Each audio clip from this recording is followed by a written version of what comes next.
नमस्कार दोस्तों, unique exams PCS portal पे आप सभी का फिर से बहुत बहुत स्वागत है।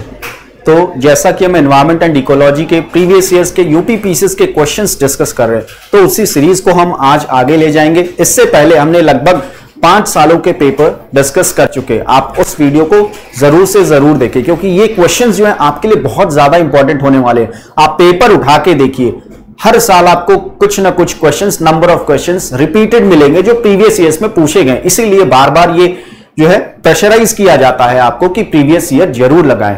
फाइन, तो आइए देखते हैं। आज हम बात करेंगे यूपी पीसीएस के 2016 के और 2017 के एनवायरमेंट एंड इकोलॉजी के टॉपिक्स देखेंगे। कौन कौन से सवाल पूछे गए, कहां कहां से। इससे एक आपको ओवरव्यू मिलेगा, आइडिया मिलेगा और आपका रिवीजन जो है और अच्छे तरीके से आप कर पाएंगे। और अगर रिवीजन अच्छे से कर पाएंगे तो आप कहीं ना कहीं एग्जाम में अपने एक अच्छा स्कोर लेके आएंगे। ठीक है, तो आइए शुरू करते हैं, आज के क्वेश्चंस देखते हैं। तो सबसे पहले हम 2017 में जो सवाल पूछे गए उसको डिस्कस करेंगे, बाद में फिर आगे बढ़ेंगे। ठीक, तो पहला क्वेश्चन जैसा कि अगर हम देखें, क्या पूछा जा रहा है कि which one of the following is not correctly matched. इनमें से कौन सा करेक्टली मैच्ड नहीं है, सही सुमेलित नहीं है, ये हमसे यह क्वेश्चन पूछा जा रहा है। ठीक, पहला हमारा वर्ल्ड एनवायरमेंट डे कब मनाया जाता है? 5 ऑफ जून। ये जो है हमारा बिल्कुल सही है, ये करेक्टली हमारा मैच्ड है। ठीक, अर्थ डे कब मनाया जाता है?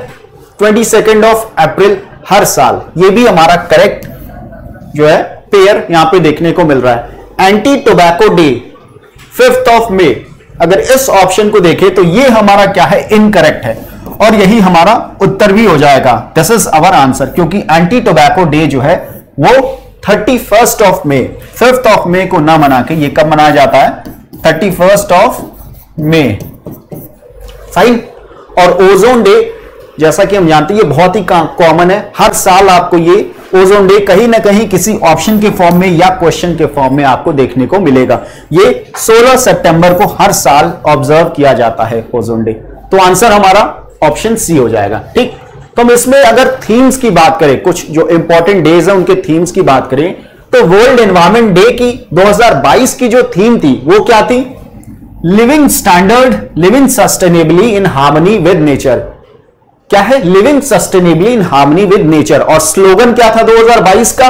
Only one earth, only one earth was the slogan. और 2023 की बात की जाए तो क्या थीम था? Solutions to plastic pollution. Plastic pollution को फोकस किया जा रहा है 2023 में, इसी वजह से इसका स्लोगन भी है #बीट प्लास्टिक पोल्यूशन। फाइन, तो ये कीवर्ड याद रखिएगा कि इस साल जो है प्लास्टिक पोल्यूशन को फोकस किया जा रहा है वर्ल्ड एनवायरमेंट डे, जो कि हर साल 5 जून को ऑब्जर्व किया जाता है। फाइन, अब हम बात करते हैं वर्ल्ड अर्थ डे। वर्ल्ड अर्थ डे जो कि 22 अप्रैल को मनाया जाता है हर साल, इसका 2022 का जो थीम था इन्वेस्ट इन अवर प्लैनेट। क्या है?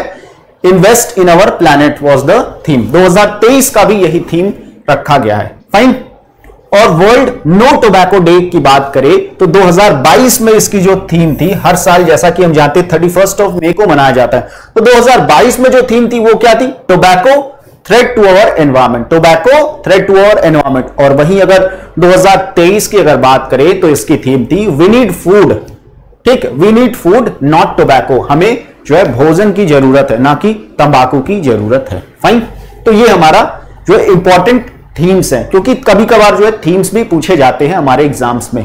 फाइन, आगे बढ़ते नेक्स्ट क्वेश्चन की ओर चलते हैं। Which one of the following atmospheric changes takes place due to greenhouse effect. कौन सा एटमॉस्फेरिक यहां पे चेंजेस देखने को मिलते हैं because of green house effect के कारण? पहला है increase in carbon dioxide concentration in atmosphere. Second क्या है? Increase in humidity in atmosphere. Third है इंक्रीज इन बायोलॉजिकल पॉपुलेशन, या फिर इंक्रीज इन विंड स्पीड। ठीक, तो चारों ऑप्शन को अगर हम देखें तो सबसे जो हमारा सुटेबल या सटीक आंसर है पहला ऑप्शन देखने को मिल रहा है, क्योंकि ग्रीन हाउस इफेक्ट के कारण क्या होता है? Increase in carbon dioxide concentration देखने को मिलता है हमारा एटमॉस्फेयर में। ठीक, ग्रीन हाउस क्या है? इफेक्ट क्या है? Warming of the earth atmosphere. जब एक तरीके से टेम्परेचर इंक्रीज होता है, फाइन, जो अर्थ का ट्रोपोस्फियर है, एटमॉस्फेरिक जो लेयर है, वहां पे उसको, उस इफेक्ट को हम ग्रीन हाउस इफेक्ट कहते हैं। ठीक, तो हमारा उत्तर जो होगा इस क्वेश्चन का ऑप्शन ए हमारा सही आंसर होगा। ठीक, अगले क्वेश्चन की ओर बढ़ते हैं। Which one of the following ecosystems has maximum plant biome? Fine, यहां पे किसमें सबसे ज्यादा या मैक्सिमम बायोमास देखने को मिलता है? किस इकोसिस्टम में? Tropical deciduous forest, tropical rain forest, temperate deciduous forest या फिर डेजर्ट श्रब्स? काफी सिंपल क्वेश्चन है और इसका जो आंसर होगा ट्रॉपिकल रेन फॉरेस्ट में सबसे ज्यादा बायोमास देखने को मिलता है, क्योंकि यहां पे बायोडाइवर्सिटी भी जो है बहुत ही ज्यादा देखने को मिलती है। इन टर्म्स ऑफ प्लांट और एनिमल के स्पीशीज के बारे में हम बात करते हैं। तो फाइन, तो हमारा आंसर होगा ऑप्शन बी। नेक्स्ट क्वेश्चन की ओर चलते हैं। क्या है? The government of India enacted forest conservation act in the year? किस ईयर में गवर्नमेंट ने फॉरेस्ट कंजर्वेशन जो एक्ट है, अधिनियम है, उसको सरकार लेके आई थी? 1976, 1980, 1983 या फिर 1988? फाइन, तो यहां भी अगर देखा जाए तो इसका आंसर होगा 1980।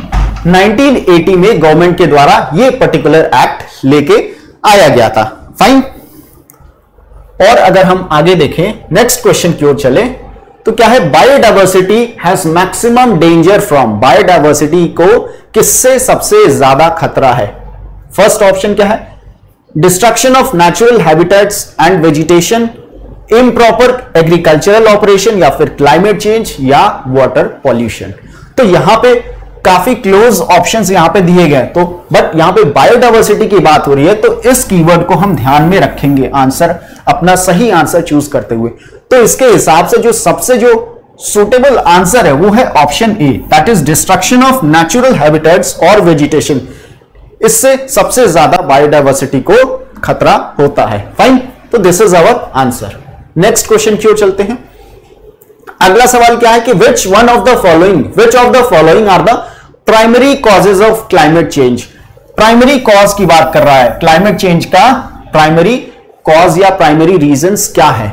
Excessive burning of fossil fuels, बिल्कुल सही है, ये तो मोस्ट एक तरीके से सबसे इंपॉर्टेंट फैक्टर है क्लाइमेट चेंज का।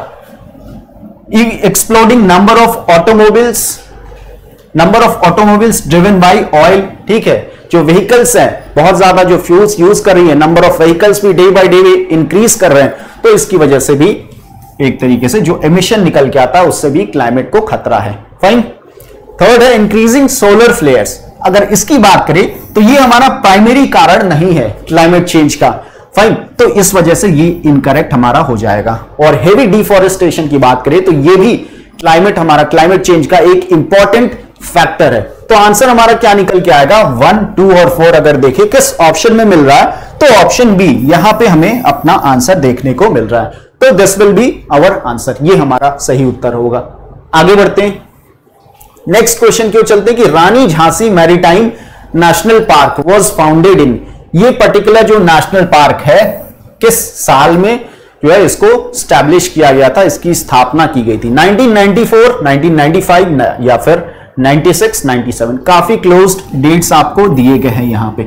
फाइन, तो इस क्वेश्चन का जो आंसर है वो है ऑप्शन सी, दैट इज 1996 में ये पर्टिकुलर रानी झांसी मैरीटाइम नेशनल पार्क को स्टैब्लिश किया गया था। कहां पे है ये? अंडमान एंड निकोबार आइलैंड में स्थित है, लोकेटेड है। फाइन, नेक्स्ट क्वेश्चन की ओर चलते हैं। अगला सवाल क्या है कि which of the following fuels would produce minimum environment pollution? इनमें से कौन सा फ्यूल जो है सबसे कम एनवायरमेंट पॉल्यूशन जनरेट करेगा? हाइड्रोजन, डीजल, केरोसिन, कोल? ये भी काफी सिंपल क्वेश्चन है, अगर आसानी से आप अपने ऑप्शंस एलिमिनेट कर सकते हैं, क्योंकि हम जानते हैं डीजल, केरोसिन और कोल ये तीनों क्या है, काफी ज्यादा एनवायरमेंट के लिए हार्मफुल है। फाइन, और जो हाइड्रोजन है ये थोड़ा सा एनवायरमेंट क्या है, एनवायरमेंट फ्रेंडली है।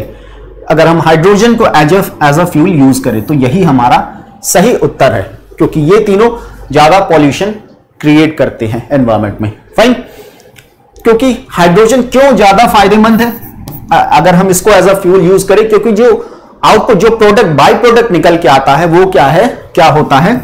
सिर्फ और सिर्फ वाटर वेपर निकल के आता है, जो कि हमारे एनवायरमेंट को, ये क्या है, सिर्फ वाटर ही है in the form of vapour, तो ये एनवायरमेंट को हमारे नुकसान नहीं पहुंचाता। इसी वजह से ये एनवायरमेंट फ्रेंडली फ्यूल हो जाता है। फाइन। और हाइड्रोजन में भी वेरियस टाइप्स ऑफ आपको हाइड्रोजन फ्यूल देखने को मिलेंगे, जैसे grey hydrogen, fine, green hydrogen, blue hydrogen. तो उनके बारे में अगर हम थोड़ा सा बात कर ले, क्या डिफरेंस क्या है तीनों में, तो उसके बारे में अगर हम देखें तो ग्रे हाइड्रोजन की अगर बात करते तो यहां पे नेचुरल गैस का यूज करके जो है हाइड्रोजन फ्यूल जनरेट किया जाता है। फाइन। और यहां पे जो CO2 जो एमिशन निकलता है वो हमारा एनवायरमेंट में जाता है, जो कहीं ना कहीं एनवायरमेंट को नुकसान पहुंचाएगा। फाइन। और ब्लू हाइड्रोजन की तरफ हम आगे बढ़ते हैं तो इसी का एक क्या है, फर्दर स्टेप है, एक रिफॉर्मेशन हम कह सकते हैं। इसमें क्या होता है कि यहां पे भी नेचुरल गैस का ही यूज किया जाता है, बट यहां पे जो कार्बन डाइऑक्साइड रिलीज होता है उसको हम कैप्चर कर लेते हैं, इट इज स्टोर्ड। आप यहां पे देख सकते हैं कि ये क्या अंडरग्राउंड स्टोरेज है जहां पे इसको स्टोर कर लिया जाता है। कार्बन सिक्वेस्ट्रेशन का नाम आपने सुना होगा, तो वही चीज यहां पे की जाती है। और ग्रीन हाइड्रोजन की ओर अगर चले तो यहां पे ग्रीन इलेक्ट्रिसिटी और वाटर का यूज किया जाता है टू जनरेट ग्रीन हाइड्रोजन, और ये सबसे ज्यादा जो है एनवायरमेंट फ्रेंडली है, रिन्यूएबल सोर्स ऑफ एनर्जी हम कह सकते हैं। फाइन। और यहां पे इलेक्ट्रिसिटी जो यूज किया जाता है वो ग्रीन इलेक्ट्रिसिटी का क्या मतलब है कि सोलर एनर्जी हो गया, विंड एनर्जी हो गया, उसका यूज किया जाता है ग्रीन हाइड्रोजन के प्रोडक्शन के लिए। बट अभी क्या है, चैलेंज सबसे बड़ा ये है कि हाइड्रोजन को एज अ गैस कैसे जो है लार्ज स्केल पे कैसे प्रोड्यूस किया जा सके, जिससे कि हमारा जो इंडस्ट्रियल रिक्वायरमेंट है या फिर हाउस होल्ड जो रिक्वायरमेंट है उसको हम पूरा कर सके। तो ये सबसे बड़ा अभी तक चैलेंज है हमारे सामने, जिसपे कि जो है लगातार काम चल रहा है। फाइन। नेक्स्ट क्वेश्चन की ओर चलते हैं। अगला सवाल क्या है कि which one of the following is the first national park established in India. India में सबसे पहला जो नेशनल पार्क एस्टैब्लिश किया गया था वो कौन सा है?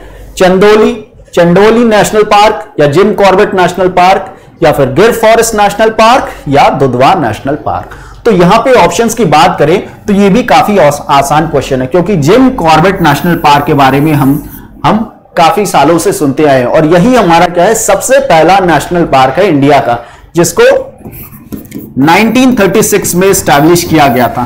फाइन। 1936 में एस्टैब्लिश किया गया था, और इसका नाम पहले क्या था? Heli national park. Heli national park के नाम से हम इसको जानते थे। फाइन। तो हमारा उत्तर हो जाएगा ऑप्शन बी। नेक्स्ट क्वेश्चन की ओर चलते हैं। और अगर यहां पे अदर ऑप्शंस की अगर हम बात करें तो चंदौली नेशनल पार्क ये कहां पे स्थित है? ये हमारा महाराष्ट्र में है। कहां पे? महाराष्ट्र स्टेट में हमारा लोकेटेड है। और वहीं गिर फॉरेस्ट की बात करें नेशनल पार्क की, तो ये गुजरात में, जैसा कि काफी जो है फेमस है और हम सब इसको जानते हैं। फाइन। कहां पे? गुजरात स्टेट में। तो गिर लाइन के लिए भी फेमस है। और दुधवा नेशनल पार्क की बात करें तो इसके बारे में हम पिछले वीडियोस में भी बात कर चुके हैं। ये उत्तर प्रदेश के लखीमपुर खेरी डिस्ट्रिक्ट में लोकेटेड है। फाइन। आगे चलते हैं नेक्स्ट क्वेश्चन की ओर। अगला सवाल क्या है कि which one of the following is the correct order. यहां पे आपको करेक्ट ऑर्डर या सीक्वेंस मेंटेन करना है। Biological organisation ranging from organism to biosphere. ठीक। यहां पे आपको बायोलॉजिकल ऑर्गेनाइजेशन को सही क्रम में लगाना है। पहला जैसे पॉपुलेशन क्या क्या दिए गए हैं? पॉपुलेशन, इकोसिस्टम, कम्युनिटी और लैंडस्केप। इन चारों को आपको करेक्ट ऑर्डर में, करेक्ट सीक्वेंस में लगाना है। तो अगर हम यहां पे बात करें जो हमारा सही आंसर होगा इसका, सबसे पहले अगर देखा जाए तो सबसे पहले पॉपुलेशन होगा, फिर कम्युनिटी, फिर इकोसिस्टम, फिर लैंडस्केप। फाइन। तो ये ऑप्शन सी हमारा सही उत्तर यहां पे देखने को हमें मिलता है।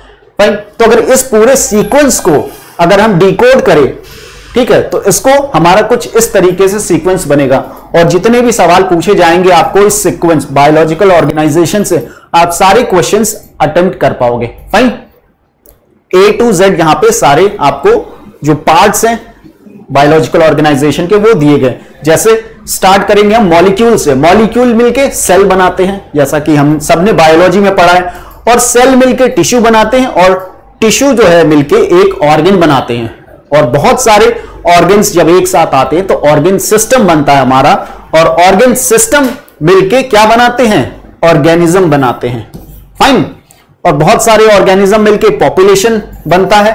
उसके बाद कम्युनिटी बनता है, बहुत सारे पॉपुलेशन का कॉम्बिनेशन है।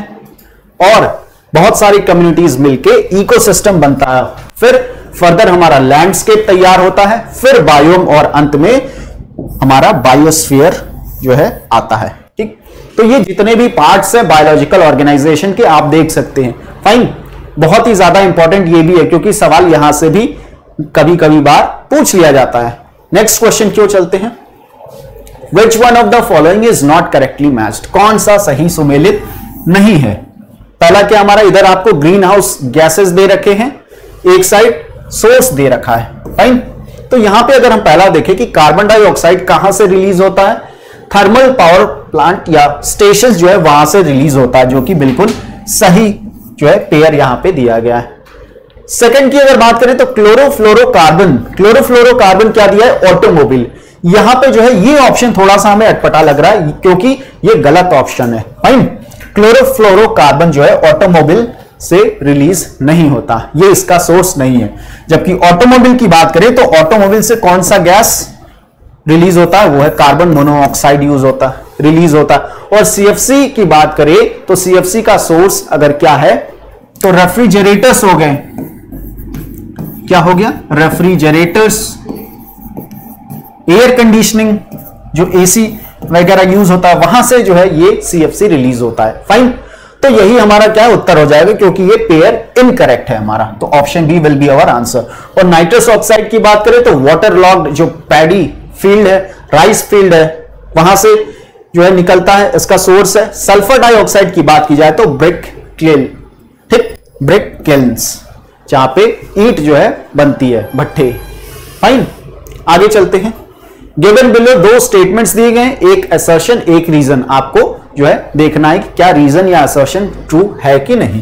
पहला असर्शन क्या है कि climate change is leading to increase in social tension in India. Climate change की वजह से इंडिया में सोशल टेंशन देखने को मिल रही है। क्या ये स्टेटमेंट सही है? यहां पे अगर हम इसको ध्यान से देखें तो ये स्टेटमेंट बिल्कुल सही है, क्योंकि अगर हम छोटे लेवल से बड़े लेवल की ओर अगर जाए, अगर आप हम अपने गांव से भी अगर शुरुआत करें तो आस पड़ोस के गांव जो है पानी के लिए, अगर फॉर एग्जांपल वाटर की अगर बात करें तो आपस में मतभेद चलता रहता है। फाइन, और वहीं थोड़ा सा ऊपर अगर लेवल पे जाए तो डिफरेंट स्टेट्स में भी वाटर डिस्प्यूट देखने को मिलता है। और इंटरनेशनल लेवल पे भी, चाहे इंडिया पाकिस्तान हो या इंडिया बांग्लादेश, बहुत सारी ट्रीटीज हैं because of disputes related to water. तो इस तरीके से हम देख सकते हैं कि यहां पे सोशल टेंशन कहीं ना कहीं बढ़ता हुआ देखने को मिल रहा है।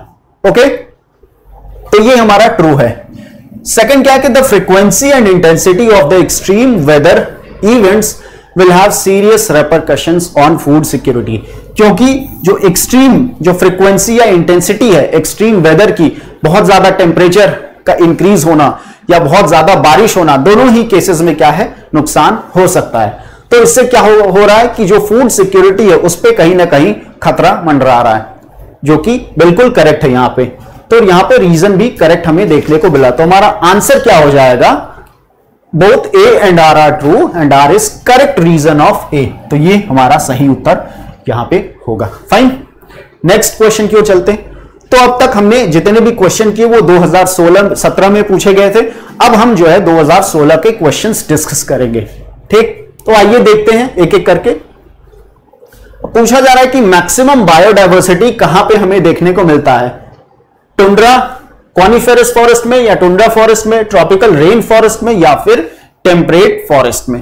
तो बिल्कुल आसान सा सवाल है, option C tropical rain forest में सबसे ज्यादा बायोडायवर्सिटी देखने को मिलता है बिकॉज ऑफ फेवरेबल टेम्परेचर या फिर फेवरेबल क्लाइमेट की बात करें, क्योंकि बहुत ज्यादा रेनफॉल देखने को हमें मिलता है ट्रॉपिकल और सब ट्रॉपिकल जो रीजन्स हैं। फाइन, तो ये हमारा इसका सही उत्तर होगा। और अगर हम कॉनिफेरस फॉरेस्ट की अगर यहां पे बात करें तो कॉनिफेरस फॉरेस्ट को और किस नाम से जाना जाता है, जो एग्जाम्स में हमें देखने को मिलता है या पूछा जाता है, इसको हम टैगा फॉरेस्ट भी के नाम से भी जानते हैं, या फिर आपने सुना होगा इसको बोरियल फॉरेस्ट भी कहते हैं, या फिर एक और नाम से इसको जानते हैं, किस नाम से, स्नो फॉरेस्ट। तो ये डिफरेंट नेम है इसका, इस पर्टिकुलर टाइप ऑफ फॉरेस्ट का। फाइन, आगे चलते हैं। नेक्स्ट क्वेश्चन क्यों कि India's first national action plan on climate change was released. कब रिलीज हुआ था इंडिया का पहला national action plan on climate change? अगर हम इसकी बात करें तो ये कब रिलीज हुआ था? ऑप्शन हमारे 2008, 12, 14 और 15। तो 2008 में इंडिया का पहला जो national action plan on climate change था उसको रिलीज किया गया था। फाइन। और कब रिलीज किया गया था? 30 जून को रिलीज किया गया था, 30th ऑफ जून 2008। फाइन। और इसके तहत गवर्नमेंट ने 8 मिशंस सरकार लेके आई थी। ये रिपीटेड क्वेश्चन है और पिछला जो वीडियो है आप उसमें देखेंगे तो ये आपको क्वेश्चन उस पर्टिकुलर ईयर में भी देखने को मिलेगा। इसी वजह से ये क्या है, सभी इंपॉर्टेंट होते हैं। फाइन। आगे देखते हैं कि which one of the following gases is not a green house gas. कौन सा ग्रीन हाउस गैस नहीं है, ये पूछा जा रहा है। Carbon dioxide, methane, nitrogen dioxide या फिर ऑक्सीजन। फाइन। तो यहां पे अगर हम बात करें तो ऑप्शन डी जो है ऑक्सीजन, ये हमारा ग्रीन हाउस गैस नहीं है। तो हमारा ये हो जाएगा, इसका उत्तर हो जाएगा। फाइन। तो अगर different types of green house gases की बात करें तो कार्बन डाइऑक्साइड हो गया, मीथेन, नाइट्रस हो गया, नाइट्रस ऑक्साइड हो गया, नाइट्रोजन ट्राइफ्लोराइड हो गया, या HFC, SF6, PFC, ये डिफरेंट टाइप्स ऑफ हमारे क्या है, ग्रीन हाउस गैसेस हैं। फाइन। आगे चलते हैं। Indiscriminate use of fertilisers have led to. Fertilisers का यूज, बहुत ज्यादा मात्रा में फर्टिलाइजर्स का यूज करने से कौन सा इफेक्ट देखने को मिल रहा है? सॉइल पोल्यूशन, वाटर पोल्यूशन या फिर एयर पोल्यूशन या फिर इनमें से सभी, ऊपर दिए गए सभी। तो हमारा जो सबसे सही आंसर होगा ऑप्शन डी, क्योंकि इनडिस्क्रिमिनेट यूज ऑफ फर्टिलाइजर से हमारा सॉइल भी पोल्यूट हो रहा है, वाटर भी और एयर पोल्यूशन भी देखने को मिल रहा है। फाइन। आगे बढ़ते हैं। Which of the following is an artificial ecosystem? इनमें से आर्टिफिशियल इकोसिस्टम या कृत्रिम पारिस्थितिक तंत्र कौन सा है? Rice field, forest, grassland, lake. बहुत आसान सा सवाल है। फाइन। क्योंकि आर्टिफिशियल इकोसिस्टम की बात करें तो पहला ही ऑप्शन राइस फील्ड जो है ये आर्टिफिशियल इकोसिस्टम है, जिसमें कि हम क्या है, कल्टीवेट करते हैं राइस को, राइस कल्टीवेशन। ठीक। तो ये इसका सही उत्तर हो जाएगा। आगे चलते हैं। In a food chain man is. Food chain की अगर बात करें तो उसमें मैन को हम कहां रखेंगे, किस ट्रॉफिक लेवल पे रखेंगे? प्रोड्यूसर या फिर ओनली प्राइमरी कंज्यूमर या ओनली सेकेंडरी कंज्यूमर या फिर primary as well as secondary consumer. तो यहां पे जो हमारा सही आंसर होगा ऑप्शन डी। फाइन। क्योंकि जो मैन है, ह्यूमन है, वो जो है सेकेंडरी कंज्यूमर भी हो सकता है, उसके साथ साथ प्राइमरी कंज्यूमर भी हो सकता है। ठीक। तो ये हमारा इसका सही उत्तर होगा, क्योंकि कुछ लोग वेजिटेरियन भी होते हैं, कुछ लोग नॉन वेजिटेरियन भी होते हैं। फाइन। आगे चलते हैं। The main reason for decrease in biodiversity. Biodiversity के डिक्रीज होने का, कम होने का सबसे जो मेन रीजन है वो कौन सा है इनमें से? Habitat pollution, introduction of exotic species, over exploitation, ठीक, और क्या है, नेचुरल हैबिटेट डिस्ट्रक्शन। तो काफी क्लोज ऑप्शंस आपको यहां पे दिए गए हैं, बट इसका जो करेक्ट आंसर होगा, सबसे जो सटीक आंसर होगा वो है option D, that is natural habitat destruction के कारण जो है बायोडाइवर्सिटी में डिक्रीज या कमी हमें देखने को मिलती है। फाइन। आगे चलते हैं। अब क्या है कि which of the following acts provides for protection to wild animals in India. इनमें से वाइल्ड एनिमल्स को प्रोटेक्शन कौन सा एक्ट या कौन सा अधिनियम देता है? वाइल्ड लाइफ प्रोटेक्शन एक्ट 1972 या फिर फॉरेस्ट प्रोटेक्शन एक्ट 1982 या फिर एनवायरमेंट प्रोटेक्शन एक्ट 1996। ठीक है, यहां 96 ना होकर यहां 86 होगा। फाइन। या West Bengal animal protection act 1959। तो अगर यहां पे बात करें तो वाइल्ड लाइफ प्रोटेक्शन के लिए जो है हमारा वाइल्ड लाइफ प्रोटेक्शन एक्ट 1972 काम करता है इनके प्रोटेक्शन के लिए, वाइल्ड एनिमल्स के लिए। फाइन। तो ये हमारा सही उत्तर हो जाएगा। ठीक है। आगे चलते हैं। तो अभी तक यही क्वेश्चंस थे जो पूछे गए थे 2016 में। तो अब तक हमने 2016-17 का आज हमने क्वेश्चन डिस्कस किया। फाइन। इसके बाद हम इसके पहले 2015 और 14 के क्वेश्चन डिस्कस करेंगे। लगभग 10 साल के पेपर्स हम देखेंगे, क्योंकि 10 साल के पेपर्स लगाने से हमारे लगभग जो भी सवाल है या जो भी हमारे टॉपिक्स हैं जो पूछे जाते हैं एनवायरमेंट के जो सब्जेक्ट में या टॉपिक में, वो सभी कवर हो जाएंगे। फाइन। तो चलिए मिलते हैं आपसे, तब तक के लिए धन्यवाद।